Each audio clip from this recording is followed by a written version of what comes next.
তো গাইস, এটা হলো আসামের ধুবড়ী জেলার আলমগঞ্জের বিশাল ইজতেমার রাতের ভিউ, যেটা আমি ড্রোন ক্যামেরা দিয়ে আপনাদেরকে এখন দেখাবো। ভিডিও ভালো লাগলে লাইক করতে ভুলবেন না।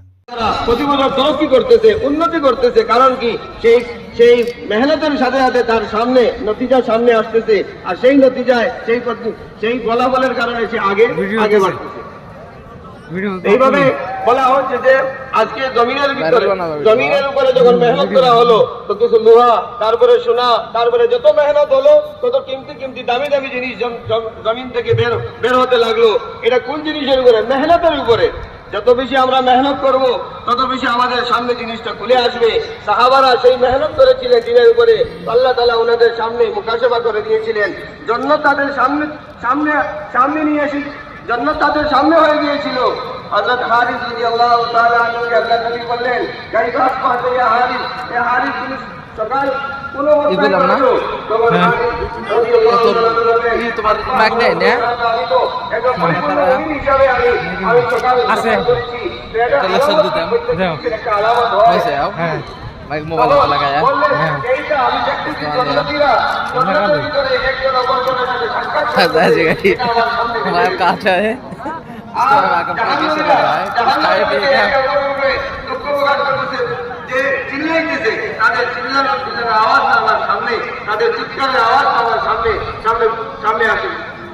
এটাই হলো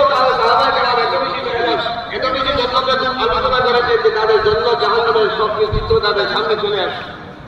এটাই বলা হচ্ছে যে আজকে ওই জন্য সবাই হয়ে গেছে দিনকে ছেড়ে দিনের উপরে মেহনত করে ছোট ছোট জিনিসের প্রতি আমরা মেহনত করে আমরা উন্নতির দিকে যাচ্ছি।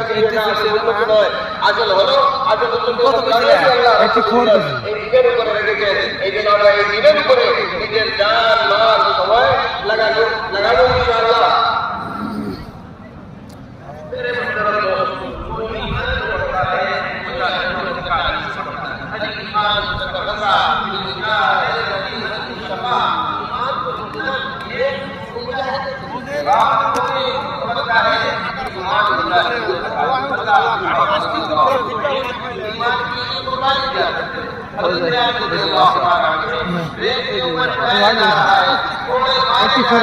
इतफार की तरह है इस तरह होगा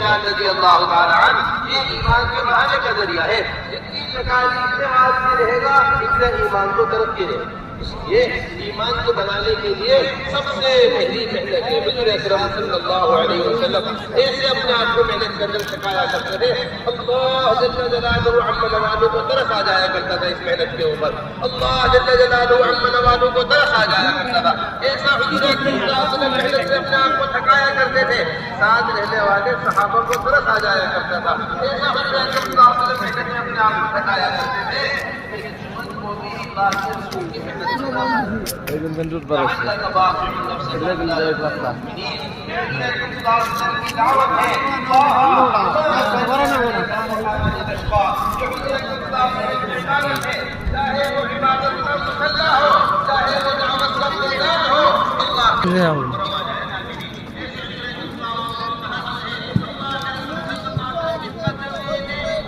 এনে ভালো হয়েছে এনে সিজে ভালো হয়েছে চাও বাগান জায়গা আই গেছে না এখানে আসতে 1.5 ঘন্টা লাগতো বুঝছো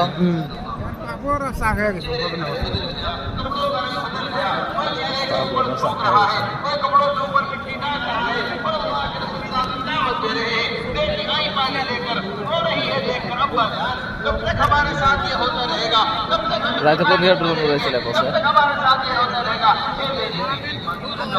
कोई कच्चा पक्का घर ऐसा बाकी रहेगा जहाँ तेरे बाप का दीदार ना हो।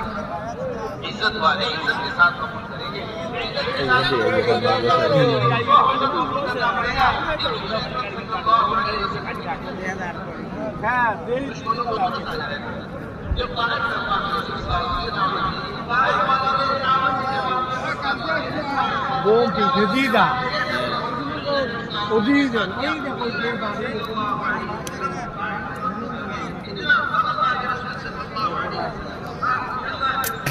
को এনে তো আসল